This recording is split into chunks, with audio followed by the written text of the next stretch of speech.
I need all the wins, yeah. Ain't no L's, I gotta get a no call to quits, yeah. Gotta keep on moving no matter how hard it gets, yeah. Better move out the way, cause I'm coming with harder hits. My head is as hard as a brick, but I'm harder than all it is. You better move, you might get knocked out, knocked out. You better move, you might get knocked out, knocked out. You better move, you might get knocked out, knocked out. You better move, you might get knocked out, knocked out. My heart on my sleeve, stress, shield my greed. That's how I get it. Success ain't no given. Some days I don't eat, I don't sleep. When I'm focused on dangerous, they don't wonder when I'm anxious. Ain't no limit till I tank. I'm running on fumes. The opposition don't amaze. The roads racing through the pavement. Get your hands out of my bag. I know that's because I've been in it. I don't need to brag. I guess that's what happens when you taking care of your business. But some family, you do the math. I'm out of my pocket. Houston, we got a problem. I ain't perfect. Let them watch me elevating. Got them nauseous. Cause I'm the pilot in the cockpit. Nose diving ain't the option. Woo!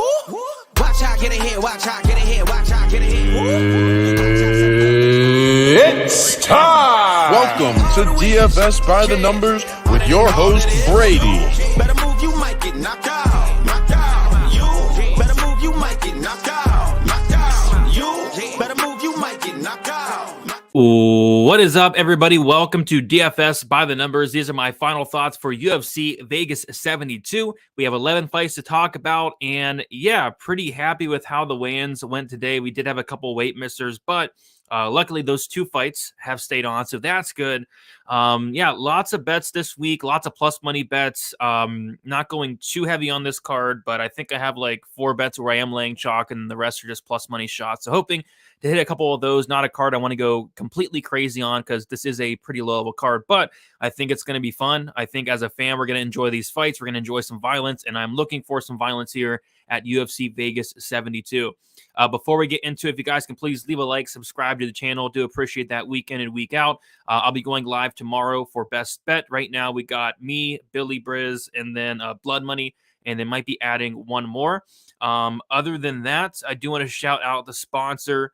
We got Underdog Fantasy. Use that promo code DFSBTN. Again, not going too crazy on Underdog this week as well. Not a ton sticking out, but I'll go over my favorite play here towards the end of the card here. In that co-main event, my favorite plays on there. But use promo code DFSBTN for a 100% deposit bonus up to $100. And then, yeah, looking forward to talking about this card from a DraftKings perspective. DraftKings is interesting considering we have Journey Newson now at 7,300 and Marcus McGee at 7,200, which makes it a must-play fight. So, yeah, I'm looking forward to the card overall. Not the best card in the world, but, hey, it's a card we get to watch on Saturday, and that's all we can really ask for. All right, before we get into the picks and stuff, if you guys like I said, smash the like button. We want to check out the chat first. We got Sean in the chat saying, let's go, Brady. Let's go, Sean. What is up? First one in here. We got something. Love the name there. Ready for another winning weekend. That is always the goal. We got Lucid in the chat saying, let's go. We got Bill in the chat. What is up, Bill? How are you doing? We got Jason in the chat as well saying, what's up, Brady? Hopefully all the handsome lady fights are still on. And it looks like they are still on. And yeah, Alexeva, very, very handsome. Great haircut she has. Can't wait to see how that works out for her tomorrow. Got Jason in the chat. What is up, Jason? How you doing? Yep, 2 weight misses. One by Alexeva, the other from Haley Cohen. UFC breakdown saying song via flying knee. We got Al saying, let's go, Brady. Low-key hype for this card. I don't know why. Yeah, I think it's going to be a good card. I think it's going to be a pretty solid card here from a fan perspective for sure. Amsterdam saying, let's go, Brady. Big week ahead as Haley Cohen gets kicked out of the UFC. Maybe we'll have to see. We got Forrest saying, been waiting all week for this card. Let's go, Brady. Yeah, should be a good one. And the next week will be good as well with UFC 288. But first, we got this card ahead of us here. We got Nick in the chat. What is up? Like, sub. Let's go. I agree. Samuel in the chat. Happy Friday, Brady. Let's make some money. Let's do it, Samuel. What is up? Feeling like Lima's going to fall off a cliff after round 1. It's happened before. It has happened before. Edgar's opponent over 5 pounds over. WTF. Yep, that was a bad weight miss there. What is up? Good luck, everyone, this week. Feeling good. Yeah, I'm feeling pretty solid as well. We got Shane in the chat. What is up, Shane? How you doing? We got Hagbart in the chat as well. Dirty money this week. My wallet looks like a balloon. Let's go. We got Jacob in the chat. What's up, Brady? Let's get another win this week. Haven't hit a huge prop in a while. What's a good one that has a round 2 or round 3 sub something? I have a couple of those. We'll talk about one in the co-main event, and then we'll talk about one on the Vieira Brundage fight. I think there's some solid spots there that have some pretty big odds. Ace as well in the chat. What is up? Why does Marcus McGee look 48? Yeah, he looks kind of older. He does. Lord saying, hello there, Martin Budai, money line, my best bet on the card. Oh my goodness. Good luck with that, Lord. I'm picking him too, but I don't know. I'm not too confident in him. All right, let's get into, yeah, that could definitely happen. We'll talk about that fight as well. Let's get into it, guys. We're going to start with the first fight on the card. We have Jamie Lynn Horth going against Haley Cohen. Haley Cohen, it did miss weight by a few pounds. She weighed in pretty early as well. Both of the fighters that missed weight, they weighed in fairly early, and then they did not continue to try to cut the weight, which is interesting to note. But yeah, Jamie Lynn Horth, she's coming up a weight class. She only has 5 fights. She has not been very active thus far in her career. I think she's been fighting for 5 years, 5 fights, but she is very dangerous. 100% finish rate for Jamie Horth. She has power on the feet, and then she has a solid submission game, and I think that submission game can definitely give Cohen some problems. I remember this fight being at a pick'em. This was one of the very first fights I did tape, and didn't have a ton of interest in this fight from a moneyline perspective, but what I was going to look out for was the Jamie Lynn Horth finish prop, and it came out at like plus 275. I missed that. I hopped on at plus 255. Looks like other books have it around plus 260. And I did take a half unit shot there. You know, when Cohen's losing it, she's losing inside the distance. We've seen her clipped and dropped and then submitted shortly after. We've seen her submitted. We've seen her put in a ton of bad spots on the mat. And on top of that, she missed weight as well. She's had to cut weight like 3 times in the span of the last couple months. I think all that's going to add up. At this point, though, I would not really touch that money line of Jamie Lynn Horth. Minus 150 now, it looks like, for Jamie Lynn Horth, which concerns me a little bit because, like I said, she's coming up a weight class. She's not fought in a while. She's coming off an injury. And I think Cohen's probably going to be the stronger fighter. I just think when this fight hits the mat, Jamie Lynn Horth is going to have opportunities to finish this fight. So I put a half unit, Jamie Lynn Horth inside the distance, hoping to kick off the night with some violence, plus 255. And that line is currently like, you get like plus 260, even better there. So looking for some violence here. From a DraftKings perspective, I'm not touching Cohen at all. 7,900. If she wins, it's probably a decision where she just holds Lynn Horth against the cage for 15 minutes. You know, I don't think she's going to go out there and knock out Horth, submit Horth, nothing like that. It's going to be like a cage grinding decision, which is definitely on the table. Don't get me wrong, but I just think Horth's the more dangerous fighter, and I think she does get the finish here. So give me some Horth on DraftKings, 8,300. Should be very low owned, and I think she does have that finish upside, but nothing I'm going to go completely crazy on. I don't have a ton of confidence in Horth this week, and you really shouldn't, to be honest, but I'm going to pick her to win this fight. I have Egger. Fight doesn't go to decision. Newson finish. Budai and Johnson plus 1,300. I'm about to put a unit on it. I agree with most of that. Going the other way in the Johnson fight, but I think it's a close fight there. Horth gets it done. Yeah, I think she gets it done as well. Bill's saying Horth sub plus 350. I like it. You know, Cohen's been finished by sub in both of her losses, and there's been a lot of times where she's almost subbed, like in a lot of her fights. Like she could have even more than 2 sub losses. So I think the sub's going to be definitely on the table there. Sam was saying not really impressed with either one of them. Horth inside the distance might be worth a shot. You got that price tag, I took the shot, but nothing I'm extremely super confident in. But I think she has a chance to finish Haley Cohen in this matchup. All right, we'll keep moving on to the next fight. We have Journey Newson going against Marcus McGee. This is a very short notice replacement here for Brian Kelleher. I was actually going to bet on Brian Kelleher. The line kept coming down throughout the week, and I'm glad I didn't. For one, the fight's off, but 2, apparently Brian Kelleher was coming in here with some type of injury and was going to fight through it. And maybe that's why the line was crashing down the way it was. I was kind of confused because I thought Brian Kelleher had a clear path to victory. But regardless, in steps Marcus McGee. I had not heard about this guy prior to it getting announced, but apparently a lot of people are very high on this guy. A lot of people are betting this guy this week. And Journey Newson opened up like minus 380. Minus 380. Marcus McGee opened up plus 315, and that line is just completely crashing down. People very high on Marcus McGee. Marcus McGee went from plus 315 to plus 145. So McGee, a very popular play here. Yeah, I think it's a close fight. Marcus McGee on the feet. I do like what I see. He's very dangerous. He comes forward, throws with a ton of power. I think he does have a hole in his game, and that hole is going to be the grappling, which in theory, Journey Newson could be able to take advantage of here. Journey Newson, black belt, and BJJ. If he gets his fight down to the mat, I think he probably submits Marcus McGee. But on the feet, I think it's pretty close. I like the power of Marcus McGee, and I feel like McGee is going to have opportunities to finish Journey Newson, who has been knocked out twice in his career. Once was in the first round against Randy Acosta. So what I like here is more violence. I like the under 2.5 rounds here.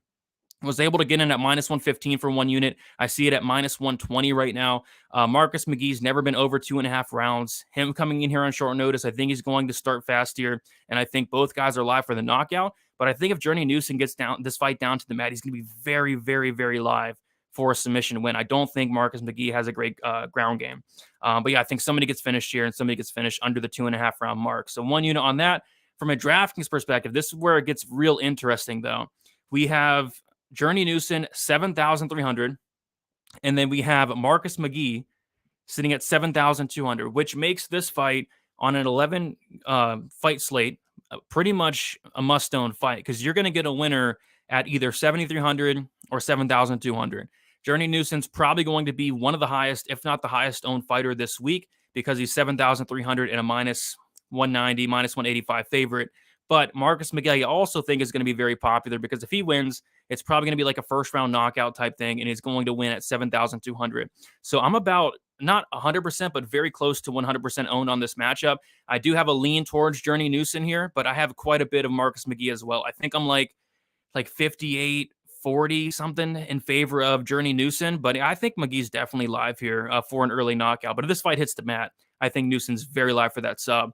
I'm going to pick Newson to win this fight by submission in the first round, but he's going to have to go to it for that to happen. And I'm not extremely convinced Newson does approach the fight with that type of game plan. But if he does, I think it's a very easy win for him. But if these guys stand and bang, he's not going to look minus 190. So I see why people are taking the shot on Marcus McGee here. But yeah, give me violence. Under 2.5 rounds for me.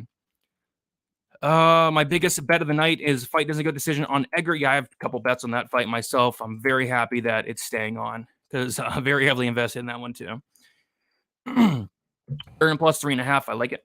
I like it.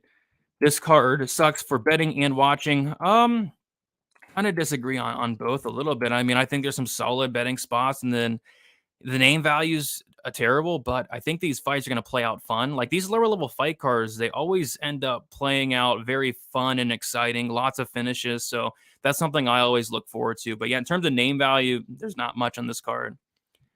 Plus for 315 to plus 145 is wild, especially on short notice. I wonder what the books know. I think it's just people are very high on Marcus McGee for some reason. And I get it. He's exciting. He comes forward. He lands hard. And if Newson strikes with this guy, like he's going to be live for that first round knockout. So I understand it at plus 315. That was a wild opener there. 6 wins, 6 KOs for McGee. Good enough for me to take him. Yeah. And if he wins, it's probably going to be a first round knockout. 48% ownership for Newson right now.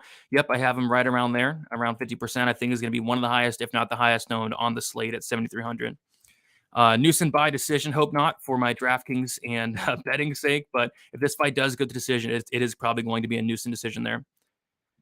If this fight does go to decision, does it either make optimal? I would still say so. McGee by KO, not impressed with Newson. Yeah, I don't hate it. What's up, LJ? How you doing? FanDuel doesn't have this bout out at all. They don't. Nothing yet for FanDuel. Yeah, they take a while, man. But I'm actually surprised they haven't got it out yet after the weigh-ins. But maybe tomorrow they will. I guess I don't know. What happened to the Natan Levy fight? Well, Jake, that was my highest exposed fight of the week. Therefore, it gets canceled. Last week it was the Cachoeira fight. Had my tied with the biggest bet of the year on for me. The fight gets canceled. This week, I had the fight doesn't go to decision. I had the under 2.5 rounds. I was going to play the Levy sub 2-3 props. I was probably even going to take a shot at Rodriguez KO1, and the fight got canceled. So it is what it is. But yeah, that fight being off really made this card a little bit less appealing. That was a really good fight there.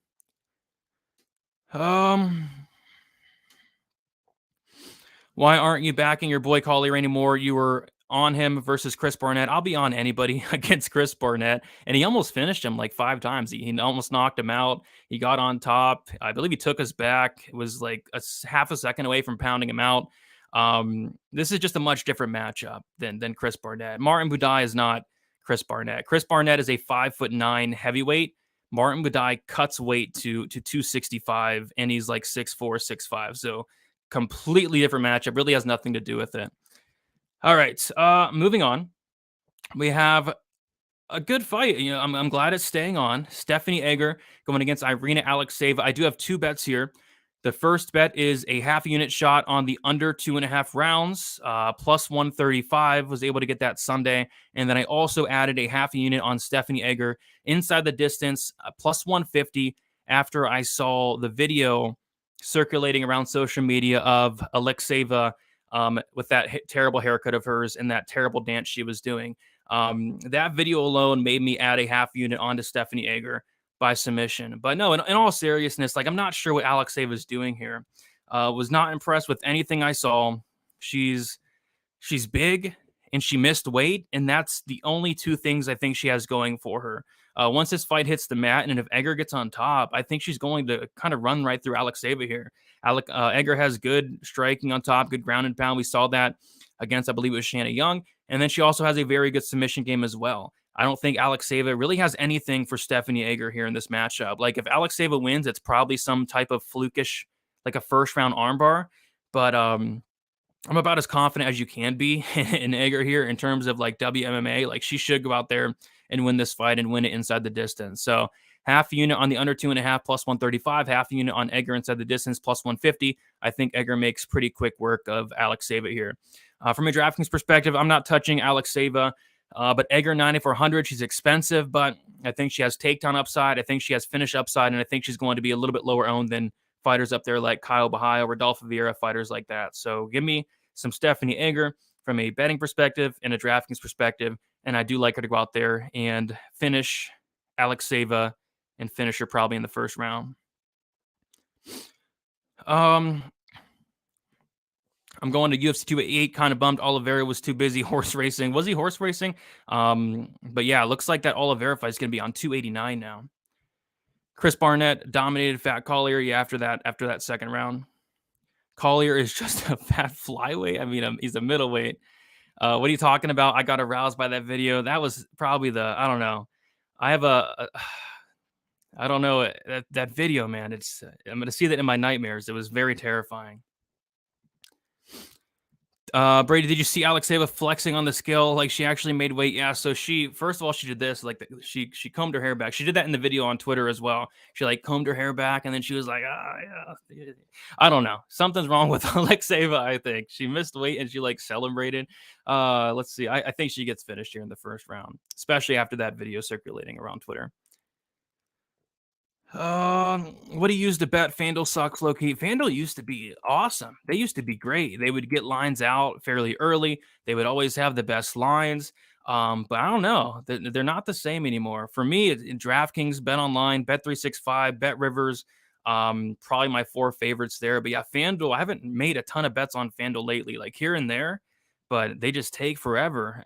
Like, they're getting like lines out on Thursdays and Fridays. So don't really use FanDuel much anymore. We got LJ with another dono. You gave me one last week as well. LJ says, well done last week on Yasmin, and I forgot the other bet, but you hit it. Yeah, I believe the other bet was the under 1.5 rounds on Pavlovich Blades, which shout out to Curtis Blades. Very happy with how Curtis Blades approached that fight. Cashed me that the fight doesn't go. The fight won't start round 4, the under 1.5, and Sergey Pavlovich round 1 knockout. So shout out to Curtis Blades for that piss poor game plan that he came out there with on Saturday against Sergey Pavlovich. That was a very good hit. We got Lunchable saying, what's up, dude? What is up, Lunchable? How you doing? Bet Online is the GOAT. Yeah, they're very good. They get lines out early. They don't have like the best lines on like the props, nothing like that, but they're early, and that's about as good as you can get. Was hoping to get plus 1,000 McGee round 1 KO. It's way lower, and I think it's way lower because I think that's how he wins. Let me see. So McGee round 1 KO is plus 475 on Bet Online, and it looks like plus 750 on Bet365.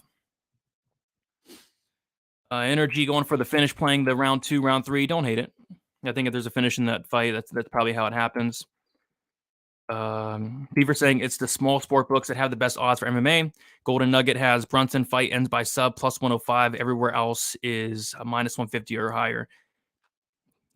There you go. Yeah, there's some good ones out there. They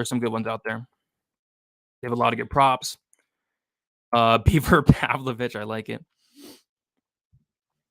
Thanks to your content, took down the overflow of $5 last weekend. There you go. Good stuff. Love to hear it. Yeah, last weekend was a really good week. I wasn't feeling too confident about the card, but ended up destroying and betting and Draftkings, so that was good. All right, moving on. We have Josh Quinlan going against Trey Waters.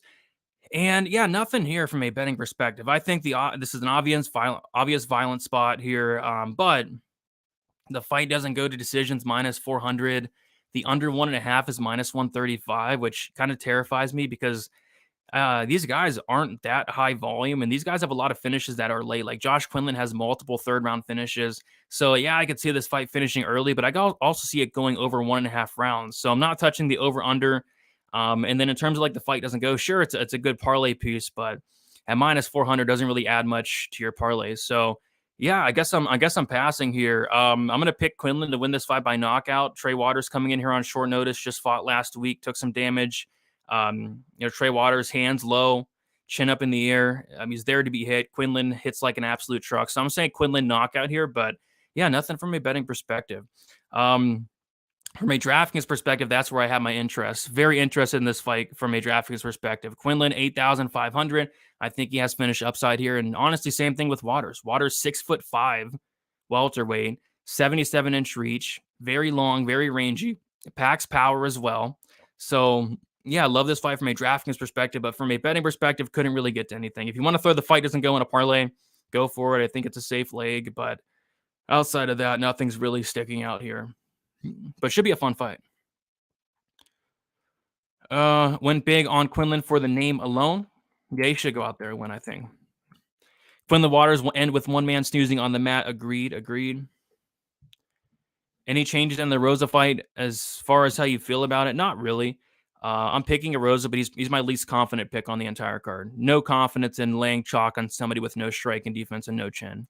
Can't lay chalk on Arosa this week, but no, not really. Same feelings.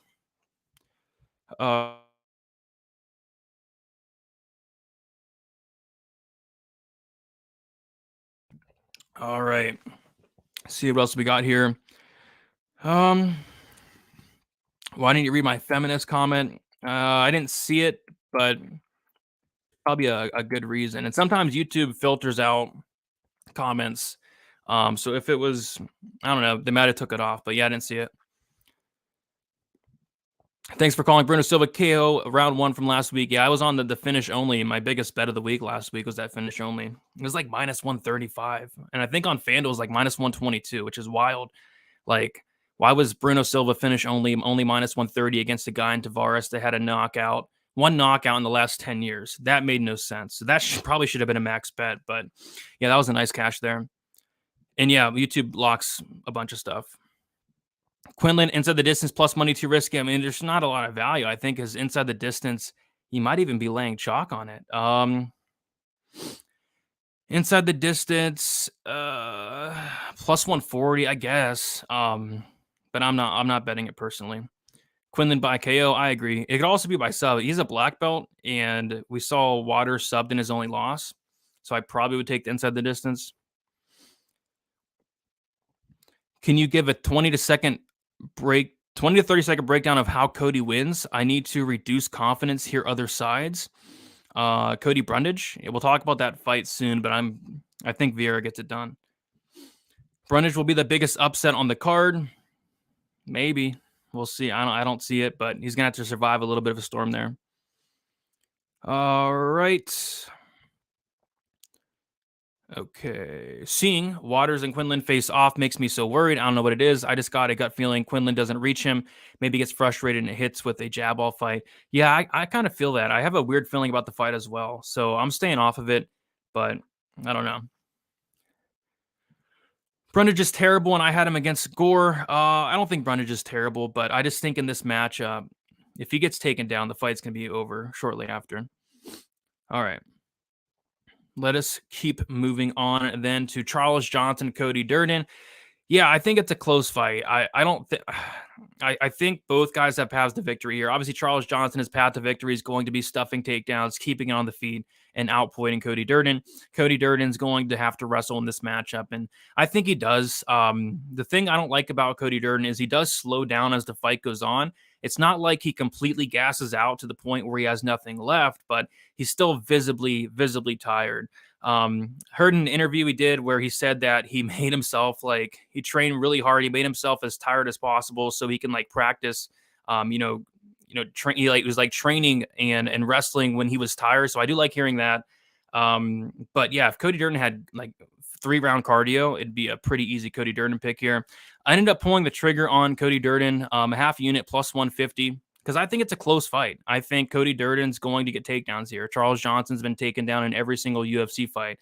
Is he going to hold him down? We'll have to see, but Durden's going to get takedowns. I think Durden's at a striking disadvantage, but he's still going to be the harder hitter in this matchup. And then as the fight goes on, I do see Durden slowing down, but if Durden can win those first 2 rounds, I think he can get it done. What I also did was I put a quarter unit on somebody to win this fight by split decision, plus 450. They're on DraftKings Sportsbook. I think it's a close fight. I think it's a very close fight. I think this fight can go either way. I think this fight's going to decision. I think it's the heaviest favored fight to go to decision. Striker versus grappler. Are the judges going to favor the wrestling of Durden, the strikes of Johnson? We'll have to see, but I think a split's definitely on the table here for this matchup. So half a unit on Durden, money line plus 150, then a quarter unit on somebody winning this fight by split decision. I think we have a very close fight on our hands, and in a close fight, give me the plus money side here. No, Kaio is not a solid pick. He's a solid pick for me. Durden does nothing with those takedowns. He did a little bit in his last fight, but sometimes that's all you need. He had over 10 minutes of control time in his last fight. What is the safest to parlay? Probably Edgar and Kaio. Yeah, I think that's the one. Brundage, Vieira should be a pick. Whoever gasses first loses. Kind of disagree. Johnson defended. Yeah, it's fun. People are bringing up that Makayev fight like it's a good thing. Makayev almost, I think he might have set a takedown record on Johnson. So he got taken down 12 times, which Makayev's a really good wrestler, but my goodness. Horth by sub decision plus 100 decent. I don't know. I'm not too confident in Horth this week, but I do have a half unit shot under inside the distance at plus 255. To be fair, Charles cardio didn't look the best in the Odie fight. Granted, yes, he was on short notice, kind of. Yeah, he was on short notice, so I give him a pass for that. I think his cardio is going to be much better this time around. Durden likes grappling, but he ain't got grappling cardio. Can't bet him. Nothing wrong with that, but hey, he's a dog. I'm willing to take a shot. All right, we'll move on to the next fight then. Oh, I didn't even talk about the fight from a DraftKings perspective. Yeah, Charles Johnson, easy fade. He's not going to go for takedowns. I don't think he finishes his fight, at least early. If he does finish, it's probably a late finish. All the DraftKings upsides here on Cody Durden, who's going to wrestle for the full 15 minutes, and he's 7,500. So fading Charles Johnson, but I'm playing a decent amount of Cody Durden on DraftKings this week. All right. Just remember Fluffy sub Vieira. Yeah, Fluffy has a really good grappling game. Very underrated grappling game. All right, moving on to the next fight. We have Jake Collier going against Martin Budai. This is probably the 1-800-GAMBLER fight of the week, and I have a bet on this fight. So I have a unit and a half on Martin Budai, finish only, minus 162. I think it probably voids. I think it probably goes to decision. I think it's going to be a greasy decision that can go either way. But if there's a finish in this matchup, I think it's way more likely it comes from the Martin Budai side, who is an actual heavyweight. He's 6'4", cuts down to 265, and you got Jake Collier, a middleweight, fighting up at heavyweight that does not have heavyweight power. So Martin Budai never been finished in his career. Jake Collier has been finished 5 times. And I think if Martin Budai gets on top of Jake Collier, the fight could be over shortly after. Martin Budai is a brown belt in BJJ, has really good ground and pound, but we've seen none of it yet in the UFC. If he can take down Jake Collier and get on top, I think he finishes Jake Collier. It's just, does he do it or not? He hasn't done it yet. So we'll see. But yeah, this fight could play out very greasy. On the feet, you have to favor Jake Collier just because he's going to be doing more. He's more active. But Martin Budai is going to be landing the harder shots. And then Martin Budai does have the path of holding Jake Collier up the cage, against the cage, and then hopefully, like I said, take him down. If he takes down Jake Collier, I think it can finish him here. From a DraftKings perspective, this fight is probably the one to fade here. If anything, it's Martin Budai for me for the finish upside, but I could easily see this fight going to decision and scoring like nothing. So Probably not a fight you want to target on DraftKings, but I do like that finish only from Martin Budai. Honestly, the split decision could be something to look at here. I didn't even see the price of that, but give me Budai to take down Jake Collier, get on top, and finish him in this matchup. But it's a fight you probably shouldn't be too confident in. If you're getting finished by Chris Barnett, there's some problems. Johnson's solo owned, though, and for a very good reason. In my opinion, no finishing upside, especially early, no takedown upside. If he wins, it's kind of a decision where he's stuffing takedowns, keeping it on the feet, and outpointing Durden across 3 rounds, which is going to score like 60. Maybe he comes in here and starts his Durden in the first round, though. I don't know. 18 to 20% projected ownership on Johnson is low. I don't think that's low enough, man. I think that's too high for Johnson. I don't see much upside with him at all. Russian Ronda is missing weight like a future Hall of Famer. What's up, Brady? Yep, Russian Ronda did miss weight by a lot, but luckily the fight is still on, and we get to cash our Edgar Inside the Distance tickets, hopefully. 1-800 gambler fights are the best type of fights to bet on from an entertainment standpoint. Last week my 1-800 gambler fight of the week was actually Junior Tafa going against Muhammad Usman, and I guess I should have bet it because my read was 100% correct, and that was Muhammad Usman by decision, which was like plus 350. So probably should have bet it, but I'm kind of glad I didn't. What a terrible fight that was. Love this bet. Let's go back to back on decision, no bet prop. So let's see. I think this one probably does void though. It does go the distance, but if there's a finish, I think it's much more likely it's the actual heavyweight getting it done. And I went like perfect to a T, but I'm still fine with passing. Full exposure to Vieira. We'll talk about that soon. I do have quite a bit of exposure to it for sure. Are people going to stack McGee and Newson in cash? I'm not doing it. By decision or late finish next. All right. I don't hate it. Moving on, we have Marcos Vieira de Lima going against Waldo Cortez Acosta. And I do have a bet here. I have 1.5 units on Marcos Vieira de Lima minus 157. Kind of a sketchy spot, kind of breaking one of my own rules. But the more I look into this fight, the more I think de Lima has a ton of paths to victory here. Waldo Cortez Acosta seems to struggle with the leg kicks. We saw what Jared Vanderaa did against him. Guess what Marcos Vieira does? He kicks, and he kicks very, very hard. A lot harder than Jared Vanderaa. So that's a path to victory. Another path to victory, Marcos Vieira de Lima has a ton of power in his hands. I could see him knocking out Waldo Cortez Acosta. That's another path. Another path. We've seen Waldo Cortez Acosta taken down outside the UFC, and even Chase Sherman, of all people, took down Waldo Cortez Acosta. Marcos Vieira de Lima has some wrestling, and he's a BJJ black belt. I could see him taking down Waldo Cortez Acosta. That's another path to victory. Where it gets interesting if this fight does leave the first round. In some fights, de Lima's cardio looks good, looks solid, and then in other fights, his cardio looks completely atrocious. So we'll see, but I think de Lima can either honestly win this fight by knockout, submission, or even a decision where he takes down Acosta, wins minutes on top, kind of like he did in the Maurice Green fight. So when I see somebody that could win by all types of paths to victory, decision, submission, knockout, I tend to like that money line, and that's what I did get there. I thought there'd be a lot more love for Acosta, and we're starting to see some love come in on Acosta late, just because the guy is undefeated. People like undefeated guys. People like Dana White's Contender Series guys, and he is that. But I just think de Lima has a lot of paths to victory here. But we can't be too confident because de Lima does typically slow down after that first round.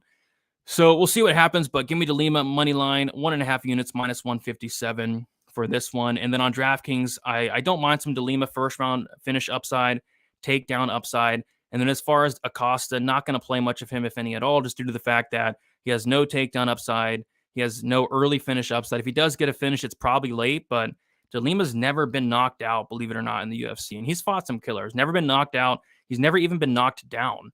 So I'm not sure Waldo Cortez Acosta is going to be the first one to do that when he couldn't finish Jared Vanderaa and Chase Sherman, the two worst heavyweights in the UFC. So give me de Lima money line, de Lima on DraftKings, but it's a sketchy heavyweight fight, so we'll see. All right. We got Josh in the chat. What is up, Josh? How you doing? If you look at Marcos' history, he's got a pattern of win, lose, win, lose. Did not notice that. But what I did notice is when he fights guys that aren't going to submit him, he typically wins. Because he's getting submitted in all of his losses pretty much outside of the Ivanov fight. And he's never been knocked out, like I said. I was going to be on Lima here pretty confidently, but Weezy was so high on Walter Cortez Acosta, it changed my mind a bit. Yeah, I'm pretty confident in De Lima, but it's the cardio that scares me on the De Lima side. I have Acosta KO, but good breakdown. Appreciate G. I'd be kind of shocked if he knocked out De Lima, to be honest. De Lima has a good chin. He does. I think if Acosta wins, it's probably by decision, like a greasy decision. All right, let's move on to the next fight. Julian Arosa going against Fernando Padilla. Not too confident. I mean, Arosa is my least confident pick of the card. I think he has a path to victory, and it's a very clear path to victory, and that's why I'm going to pick him here. And that's just to take down Fernando Padilla. But we got to trust Arosa at chalk here to, for one, go out there and use that game plan. For two, not get knocked out. And that's what scares me here. Julian Arosa, terrible striking defense. He's absorbing 6.27 significant strikes per minute. Like, that's a concern. His striking defense is sitting at 48%. The guy's been knocked out like 6 or 7 times in his career. So I'm not laying chalk on Julian Arosa. There's no way I'm doing that. I'll pick him to go out there, get takedowns, grind out a decision. But honestly, I'm very tempted on Padilla on DraftKings at this price tag at 7,400, because I think if he wins, it's probably like a first round knockout. But yeah, give me Arosa by decision. This is probably a fight you want to target on DraftKings. Padilla probably early first round knockout upside, and then Julian Arosa. I think if he wins, it's probably takedowns. I think if Arosa does win this fight, it's by decision. A spot that I do like is the finish only for Fernando Padilla. Got it at plus 115 for a half a unit. I still think it's there on DraftKings, just due to the fact that Padilla's never been finished, 18 fights, never been knocked out, shown a good chin, never been submitted. He's a 10th planet BJJ brown belt, so I don't see Arosa going out there and submitting him at any point. And then Arosa always gets finished all the time. So give me the plus money on that, but not a fight I have a ton of interest in from a betting perspective outside of that finish only for Padilla at plus money there. But on a DraftKings note, I think it's a solid fight to target. De Lima's leg kicks are going to make the real difference in this fight. Acosta cannot shown to be able to do that. So that is one of the many reasons I do like De Lima. Have you skipped Quinlan versus Waters? I did not skip it. I talked about that one. I definitely talked about. I'm going Quinlan, but no bet on that one. I skipped it from a betting perspective, if that's what you mean. But I did talk about it. Doing pretty good, Josh. Doing pretty good. All right. We will move on then to the next fight. We have Rodolfo Vieira going against Cody Brundage. This is my highest exposed fight on the entire card. So I have the fight doesn't go to decision in a parlay. I have the under 1.5 rounds. I got a half unit on it at plus 135, and then a half unit at plus 121. So yeah, beat a lot of line movement there. It's currently minus 115. I still think it's solid at a pick. So I'm on the under. I'm on the fight doesn't go. And then I also did sprinkle some Vieira, believe it or not, knockout props. And hear me out. Vieira by submissions like minus 130, minus 120. I think these knockout props could potentially be live here. I think a submission's definitely most likely. Obviously, it's juice, but we've seen Brundage knocked out twice in his career. We've seen him knocked out on bottom twice against Mikhail Olazaychuk, against William Knight as well. And Vieira has a lot of power. He does. On the feet, Vieira has power, and then obviously the ground and pound TKO could be in play here. But at these numbers, I am taking some small shots. 0.15 units on Vieira KO1 plus 2,200. And then 0.1 units on the Vieira KO2 plus 4,000. Like I said, I think the sub's most likely, but Brundage has been knocked out multiple times before, so we'll see. But yeah, I like violence here first and foremost. The fight doesn't go, solid parlay, and then the under, solid play this week, and then sprinkling those Vieira knockout props there. From a DraftKings perspective, a fight that I really want to talk about is going to be from a DraftKings perspective, I love me some Vieira. I have a ton of him, but Brundage at sets in play. If he survives the first round and a half, very live here. It's just a big if in my opinion. I think one takedown in this fight could be over shortly after. Vieira's ground game's no joke, and Brundage just seems to struggle off his back. So I like Vieira here. I think Vieira finishes this fight probably in the first round. Did you skip the Arosa fight? No, I did not. I just looked into Quinlan's Dana White Contender Series fight is a no contest because he had steroids in his system. How is he in the UFC? Of course, he's knocking everyone. Yeah, he did test positive for some PEDs. And then he took I think he probably had a suspension, and then he made his debut against Witt, and now he's here. I got Brundage early, plus 225, but not too confident. Yeah, I would say I'm like confident in Vieira, but you can't really ever be confident in a guy like Vieira who has slowed down in the past. Never bet a bad gas tank. I'm betting 2 this week. Lima and Durden. We'll see if it pays off. But you're right. You're right. I'm on the Cody round sprinkles mainly because I'm a Cody B fan. Yeah, he definitely has a lot. I just think, man, if he gets taken down, it's going to be trouble. So we'll see. All right, co-main event. We have Bahio going against Olazaychuk. So I have Kaio to close out a parlay. I have Kaio parlay with the fight doesn't go to decision in the Vieira Brundage fight that came out to minus 158 for 1 unit. I also have a half unit on Bahio by submission plus 165. And then I have a quarter unit sprinkle on Bahio sub 2 and then Bahio sub 3. The sub 2 plus 750, the sub 3 plus 1700 on FanDuel Sportsbook. I think he gets his first finish here. I think there's going to be a massive discrepancy in skill here on the map between the two. Bahio, black belt, and BJJ. Olazaychuk, probably a white belt. I don't know. This guy's grappling's not good.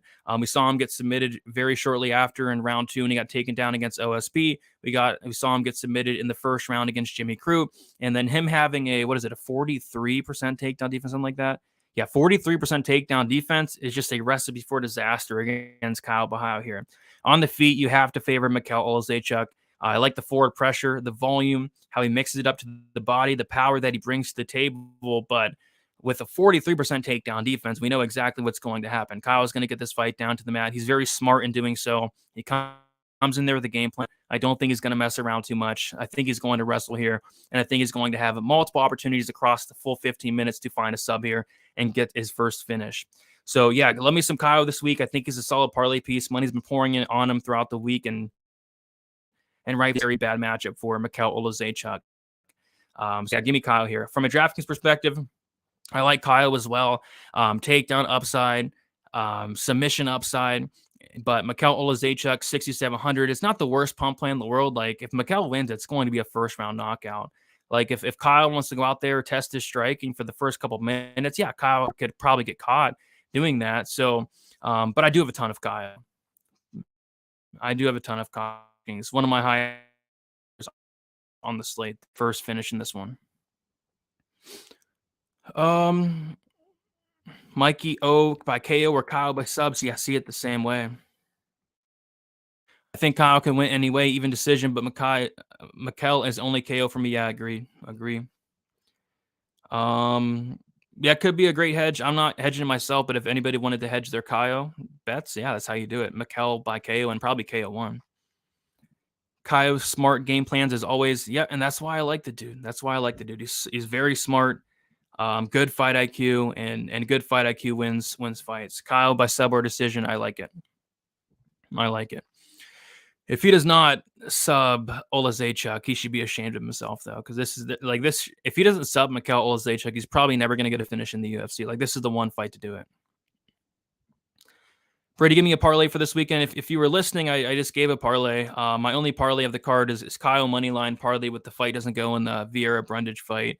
If you want a 2-leg money line, probably Kyle and Egger. But I'd always be careful with the parlays. Be cautious with them. They're hard to hit consistently. Egger plus Kyle plus Song Simone over 1.5. The best plus money parlay this week. I like it. I like that one. All right. Main event time. If you guys have not already, smash the like button. I do appreciate it. Subscribe to the channel. Getting really close to 20K. I think we are about 250 away from 20K. So getting there. Tomorrow will be best bet 1 hour prior to the prelims. And also I'm going to be getting out some early content for UFC 288. I have taped, I think, 7 fights thus far. So about halfway done. Going to finish up a couple more tonight. And I'm going to be getting out some early breakdowns. I want to do the Bilal fight, Bilal Burns, and then I want to do the main event, Sterling Cejudo. So those will be out probably tomorrow as well. All right, main event time. Ricky Simone going against Song Yadong. And yeah, I don't have a bet here. The pick for me is going to be Simone, but not with like a ton of confidence. And money's came in on him as well. He's minus 130. What I like about Simone is going to be the wrestling here. The guy averages over 6 takedowns per 15 minutes at over a 50% accuracy. We've seen Song Yadong taken down. We've seen him controlled. But Song Yadong has a ton of power. He's going to have 25 minutes to potentially land a big shot, and that kind of scares me a lot. So yeah, nothing from a betting perspective, really. A lot of people are betting this fight. We see a lot of strong opinions on the Simone fight, a lot of strong opinions on the song side. Me, I'm on the Simone side, but not a ton of confidence in it to where I want to go out there and place a bet on him. What I do like this fight, though, is from a Draftkings perspective. Like Ricky Simone, 8,400. If he wins, he has the highest ceiling on the slate. So much takedown upside from Simone. I don't think he finishes Song, maybe like a late finish, but I doubt it. I think it's more so a decision for Ricky Simone if he does win. But yeah, and if Song wins, it's probably a knockout. So I think both guys are in play at these price tags. I'm going to be as close to 100% owned as possible for this main event with a lean towards Ricky Simone. I forget my exact ownership, but it's around like 60-40 in favor of Simone. Love that grappling upside, the wrestling upside that Simone brings, but don't want to completely ignore the power of Song Yadong in this one. So DraftKings fight for me, nothing sticking out from a betting perspective whatsoever. Going to be passing on it there. You're going to the card in July, International Fight Week. I will be there for International Fight Week. It's just, will I go to the card? We'll have to see. As long as they don't make the tickets like $1,000 each, something crazy like that, then I'll go. But hopefully these ticket prices are somewhat reasonable, which I know they won't be, but hopefully they're not like too crazy, like $1,000 nosebleed tickets. So we'll see. Didn't even know I wasn't subbed. It shows me your stream every time. Well, yeah, hit the sub, Beaver. Appreciate you. I like the no distance in a parlay piece. For this fight, I don't know. I'm kind of leaning decision, but maybe Ricky can get him out of there late. Song KO is live as well as the sub prop. Yeah, I think Song KO is very live. I think if there's a finish, it's the Song side. Winner of this fight is optimal for sure. Yeah, I'd be very shocked if it wasn't. Dip saying, Brady, let's get money. Let's get it. Let's get it. Let's get it. I think if Simone gets a finish, it'll be a sub. Agreed. No problem. Dips. Dip set. Yeah, me too. Me too. Are you going to make another video since some of the fights got switched and drops? Yeah, I made a betting breakdown video. That'll be posted around 7. But yeah, since I posted my video, the only thing that changed was just McGee stepping in on short notice. Nothing's really changed since I've done my video outside of that. I can see Simone laying on Song, but not doing a whole lot. Hard fight to pick because Song is so tough. Agree. I think it's a tough fight to pick, but give me the grappling upside of Simone. All right. Going to quickly go over my bets. And then if you guys have any final questions, I will touch on those as well. And then we will head out of here. Not the best card in the world, but I think it's going to be a fun one. So my 2 money line bets of the card, I have 1.5 units, Marcos Rogério de Lima money line minus 157, and then a half a unit on Cody Durden plus 150. I have the under 1.5 rounds in the Vieira Brundage fight, half a unit at plus 135, then another half unit at plus 121. I have a half a unit on Stephanie Egger, Irina Alexeva under 2.5 rounds, plus 135, and also a half unit on Egger inside the distance plus 150. My only parlay of the week is Kyle Bahio. Moneyline parlayed with the fight doesn't go to decision in the Vieira Brundage fight that came out to minus 158 for 1 unit. I have Jamie Lynn Horth wins inside the distance, half a unit plus 155.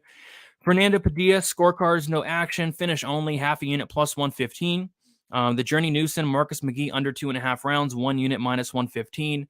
Kyle Bahio by submission, half a unit plus 165. Kyle Bahio sub 2, quarter unit plus 750. Kyle Bahio sub 3, quarter unit plus 700. The Martin Budai scorecards, no action, finish only, 1.5 units minus 162. Rodolfo Vieira wins by first round knockout, 0.15 units plus 2,200. Rodolfo Vieira wins by second round knockout, 0.10 units plus 4,000. And then the split decision prop in the Cody Durden and Charles Johnson fight, 0.25 units plus 450. So I think 16 bets, but 12 of them are plus money. So hoping to hit some plus money spots. Not a card you want to go completely crazy on. Definitely a lower level card, but I think it's fun. I think there's some solid bets that are sticking out as well. Best live dogs. I think Marcus McGee is definitely a live dog. I think Cody Durden's a very live dog.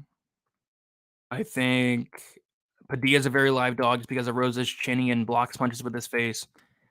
And then I think even Song Yinong's a live dog as well. So a couple of them. Opinion on Edgar plus Kyle plus Simone fight starts round 2 at plus money. Is that plus money? Yeah, I like it. Brady, do you think in the future I'll make videos for other sports on underdog fantasy such as NFL, NBA, etc.? I don't know. What to see. Definitely not NBA. I know nothing about NBA.